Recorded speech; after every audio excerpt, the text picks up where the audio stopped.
Hello, good evening students. कैसे हो आप सब लोग। जैसे कि हम पिछले लेक्चर में हमने क्या डिस्कस किया था, इंडक्टिव इफेक्ट। तो आज का हमारा मोस्ट इम्पोर्टेंट टॉपिक है जो जेई मेंस एग्जाम्स के लिए बहुत ही ज़्यादा इम्पोर्टेंट है। तो आज जो हम टॉपिक स्टार्ट करें उसका नाम है हमारा हाइपर कंजुगेशन। क्या नाम है हमारे टॉपिक का? Hyper conjugation. ये एक प्रकार से हमारे रेजोनेंस इफेक्ट है। मतलब रेजोनेंस जो अल्टरनेट पोजीशन पे हमारे क्या होते हैं, डबल सिंगल बॉन्ड होते हैं। तो उसका हमारा क्या है, एक प्रकार से अपडेटेड वर्जन है। क्योंकि यहाँ पे हमारा क्या आ गया है, कॉन्जुगेशन। कॉन्जुगेशन का मतलब क्या है, अल्टरनेट पोजीशन पे डबल और सिंगल बॉन्ड होंगे। तो जो ये हमारा हाइपर कंजुगेशन इफेक्ट है, ये क्या है, it is a permanent effect. ये हमारा क्या है, हमारा परमानेंट इफेक्ट है। ये इफेक्ट कैसा है, हमारा परमानेंट इफेक्ट है। तो जो ये हाइपर कंजुगेशन ये क्या है, no bond resonance. No bond resonance, एक प्रकार से यहाँ क्या होगा, बॉन्ड नहीं बनेगा, लेकिन हमारे यहाँ पे क्या होगी, रेजोनेंस होगा। ठीक है। तो जो ये इफेक्ट हाइपर कॉन्जुगेशन, ये इफेक्ट हमारे एक साइंटिस्ट है जिसका नाम है हमारा बेकर नाथन। तो उस इसको इंट्रोड्यूस करने के लिए हमारे किस साइंटिस्ट का कंट्रीब्यूशन है, बेकर नाथन। तो इसी इफेक्ट को हम क्या बोल देते हैं, बेकर बेकर नाथन इफेक्ट भी इसको हम क्या कर देते हैं, बोल देते हैं। ठीक है। तो ये जो हमारा हाइपर कॉन्जुगेशन है, इसके अंदर क्या होता है, जो हमारा सिग्मा बॉन्ड है, क्या है हमारा सिग्मा बॉन्ड। और सिग्मा बॉन्ड कैसा है, फील्ड है। क्या है, फील्ड। फील्ड का मतलब इलेक्ट्रॉन रिच स्पीसीज है। ये इलेक्ट्रॉन क्या है, यहाँ पर बहुत ज़्यादा है, इलेक्ट्रॉन रिच है। तो ये जो इलेक्ट्रॉन रिच स्पीसीज के जो इलेक्ट्रॉन है, वो कहाँ पे माइग्रेट करेंगे, हमारे वैकेंट वैकेंट पी ऑर्बिटल्स के अंदर क्या करेंगे, माइग्रेट करेंगे। और वैकेंट पी ऑर्बिटल है ये क्या, हमारा इलेक्ट्रॉन डेफिशिएंट स्पीसीज। मतलब कि यहाँ पे क्या, हमारे इलेक्ट्रॉन क्या है, बहुत ही लो लो क्वांटिटी के अंदर प्रेजेंट है। तो हाइपर कंजुगेशन इफेक्ट एक प्रकार से क्या है, जो हमारा जो सिग्मा बॉन्ड है, और सिग्मा बॉन्ड के जो इलेक्ट्रॉन है वो किसको अप्रोच करेंगे, हमारे वैकेंट पी ऑर्बिटल को अप्रोच करेंगे, जहाँ पे हमारे इलेक्ट्रॉन डेफिशिएंट है। तो इस इफेक्ट को हम क्या बोल देते हैं, हाइपर कॉन्जुगेशन इफेक्ट। तो जो ये हमारा हाइपर कॉन्जुगेशन इफेक्ट है, वो कहाँ कहाँ हमको पढ़ना है, जो हमारे +2 चैप्टर, जो हमारे बोर्ड्स और जेई के अंदर आएगा। तो हाइपर कॉन्जुगेशन हमें पढ़ना है कार्बोकैटायंस के अंदर पढ़ेंगे हम, हाइपर कॉन्जुगेशन इन कार्बोकैटायंस, और hyper conjugation in free radical और हाइपर कॉन्जुगेशन हम पढ़ेंगे अल्कीन के केस में। और हाइपर कॉन्जुगेशन हम पढ़ेंगे हमारे, अल्कीन आ गया, और कार्ब अनायन के केस में। ठीक है। लेकिन जो हमारा हाइपर कॉन्जुगेशन इफेक्ट है, मोस्टली कार्बोकैटायंस, फ्री रेडिकल्स और अल्कीन्स के अंदर वर्क करता है। जो कार्बोकैटायंस है ये तो बहुत ही कम देखने को मिलता है। ठीक है जी। तो सबसे पहले हम पढ़ेंगे कार्बोकैटायंस के अंदर।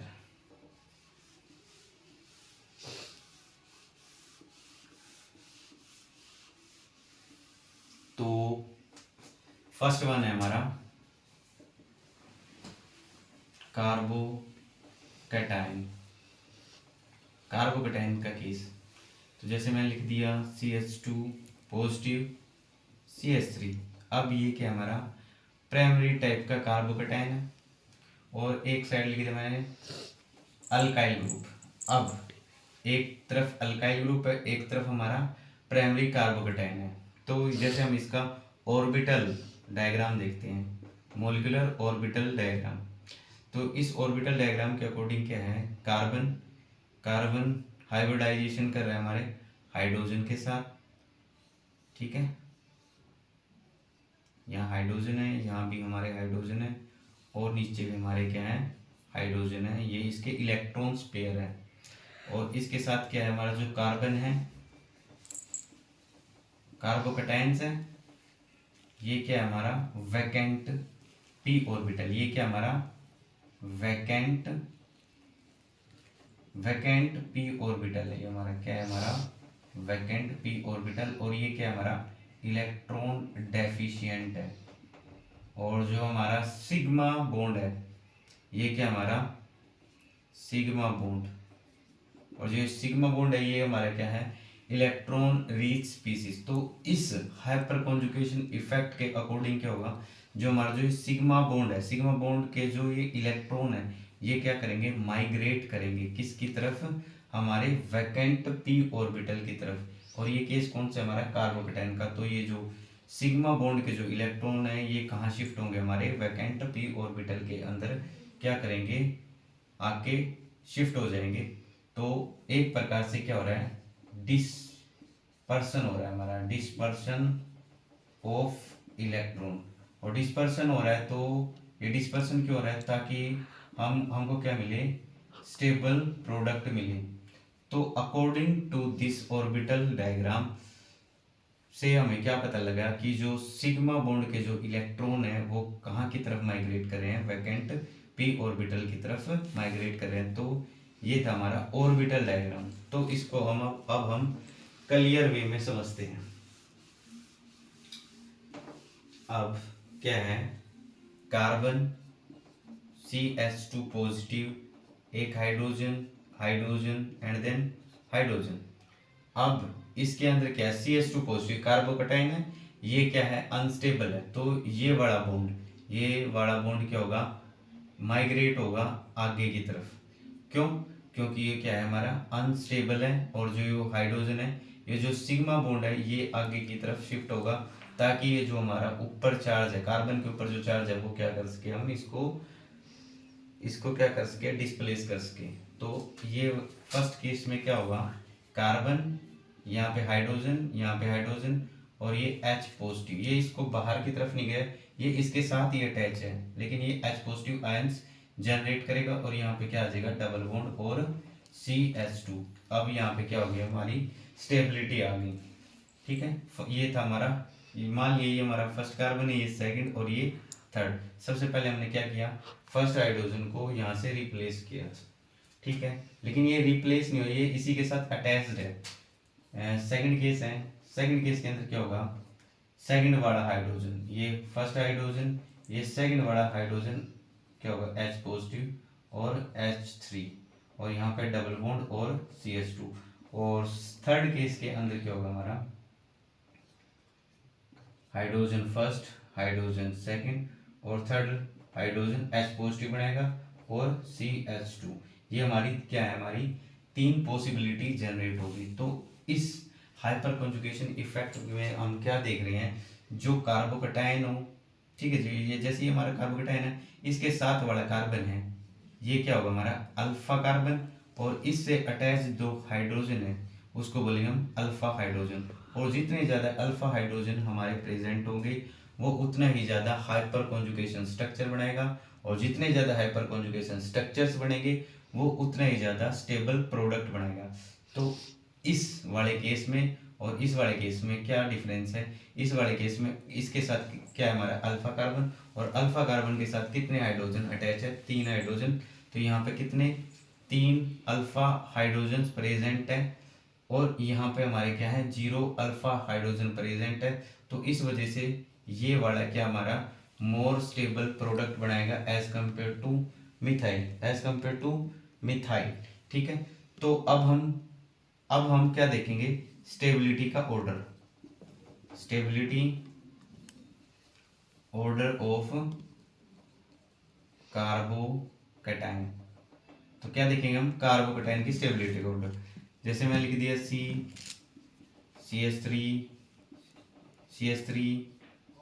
CH3 कार्बोकैटायन, ये क्या हमारा टर्सरी, यहाँ पे कितने 9 अल्फा हाइड्रोजन है, इस वजह से क्या है मोर स्टेबल है as compare to secondary, as compare to secondary. क्यों? क्योंकि यहाँ पे कितने हैं 6 अल्फा हाइड्रोजन है, तो ये क्या होगा लेस स्टेबल होगा एज कंपेयर टू टर्सरी।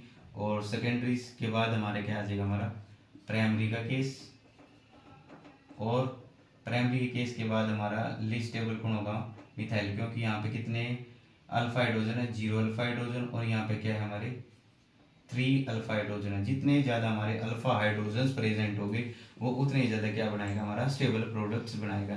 तो इस वजह से टर्सरी वाला कार्बोकेटाइन मोर स्टेबल होगा as compare to secondary, as compare to primary, and then हमारा मिथाइल।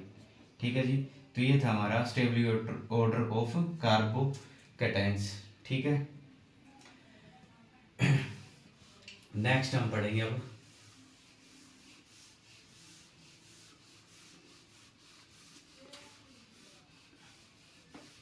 तो अब नेक्स्ट है हमारा फ्री रेडिकल। नेक्स्ट क्या हमारा फ्री रेडिकल। नेक्स्ट क्या हमारा फ्री रेडिकल का केस है। फ्री रेडिकल के केस में भी ऐसे ही जैसे CH3 है। अब यहाँ पे क्या हो रहा है रेडिकल्स जनरेट हो रहा है। रेडिकल जनरेट होने का रीजन क्या है कि यहाँ पे क्या हो रही है हमारी होमोलिटिक क्लीवेज। जैसे कि मैं इसको क्या कर लेता हूँ दोबारा लिखता हूँ CH3 CH2 and H। CH2 और H मतलब एक प्रकार से क्या है CH3 है। अब यहाँ पे क्या होगी हमारा होमोलिटिक क्लीवेज होगी। होमोलिटिक क्लीवेज होगी तो यहाँ पे क्या होगा H रेडिकल जनरेट होगा और हमारा CH2 रेडिकल्स जनरेट होगा। ये क्या है हमारा CH2 रेडिकल्स जनरेट होगा। कैसे CH3 CH2 रेडिकल। अब हम इसका क्या बनाएंगे ऑर्बिटल डायग्राम। Orbital diagram. अब इस ऑर्बिटल डायग्राम में क्या होगा कार्बन के साथ हाइब्रिडाइजेशन के साथ हाइड्रोजन, यहाँ पे इसके इलेक्ट्रॉन्स पेयर। ठीक है जी, इसके साथ क्या है कार्बन, यहाँ पे हमारा क्या है फ्री रेडिकल। और जो फ्री रेडिकल है ये एक प्रकार से क्या है वैकेंट पी ऑर्बिटल। ये क्या हमारा इलेक्ट्रॉन डेफिशिएंट है, ये हमारे क्या है इलेक्ट्रॉन रिच है। तो अब यहाँ पे क्या होगा हमारा इलेक्ट्रॉन माइग्रेट करेंगे। ये जो इलेक्ट्रॉन जो हमारा सिग्मा बॉन्ड है इसके जो इलेक्ट्रॉन है ये माइग्रेट करेंगे हमारे वैकेंट हमारे फ्री रेडिकल। जहाँ पे हमारा फ्री रेडिकल है वैकेंट ऑर्बिटल के अंदर क्या करेंगे हमारे ये इलेक्ट्रॉन पेयर क्या करेंगे माइग्रेट करेंगे और हमारे हाइपर कॉन्जुगेशन इफेक्ट को शो करेंगे। ठीक है, ये हमारा क्या था orbital diagram in case of free radical. ठीक है, अब हम इसको थोड़ा सा लिखते हैं दोबारा से। CH3 और यहाँ पे क्या है CH2 और यहाँ पे रेडिकल है। अब इसको हम थोड़ा सा एक्सपेंड करके लिखते हैं CH2 और यहाँ पे हमारा रेडिकल है। अब यहाँ पे हमारा फर्स्ट बॉन्ड क्लीव होगा, ये भी यहाँ पे फर्स्ट बॉन्ड क्लीव होगा तो ये क्या होगी हमारी होमोलिटिक फिशन। यहाँ पे क्या होगी हमारी होमोलिटिक फिशन या होमोलिटिक क्लीवेज बोल देते हैं।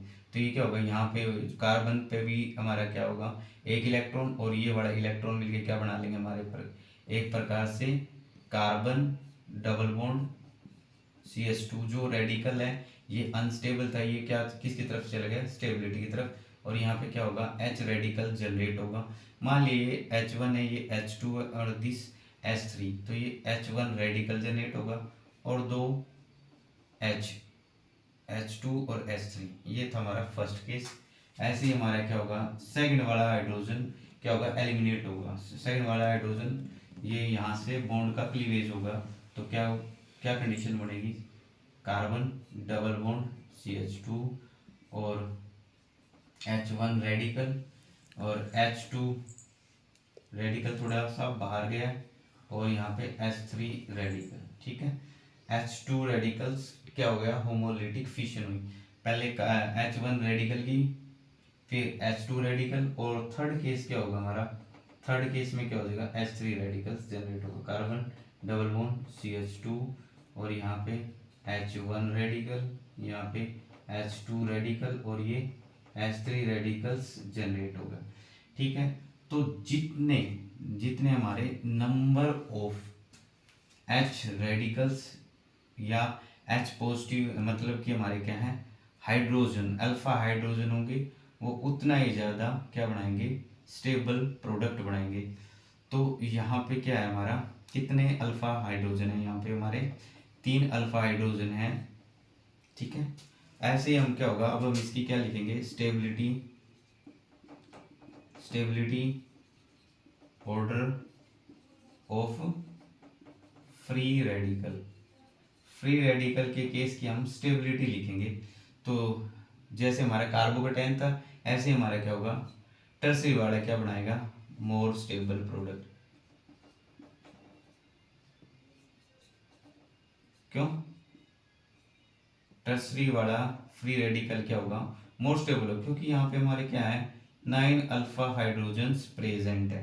कितने, 9 alpha hydrogen as compare to जो हमारा सेकेंडरी वाला केस है। सेकेंडरी वाले केस में कितने अल्फा हाइड्रोजन है, 6 अल्फा हाइड्रोजन है। और प्राइमरी वाला जो हमारा प्राइमरी वाला है, यहाँ पे कितने रेडिकल है, नहीं कितने हमारे अल्फा हाइड्रोजन है, सिर्फ 3 अल्फा हाइड्रोजन प्रेजेंट है। तो जितने ज़्यादा हमारे अल्फा हाइड्रोजन प्रेजेंट होंगे उतना ही ज़्यादा वो क्या होगा, उसकी स्टेबिलिटी उतनी ज़्यादा होगी।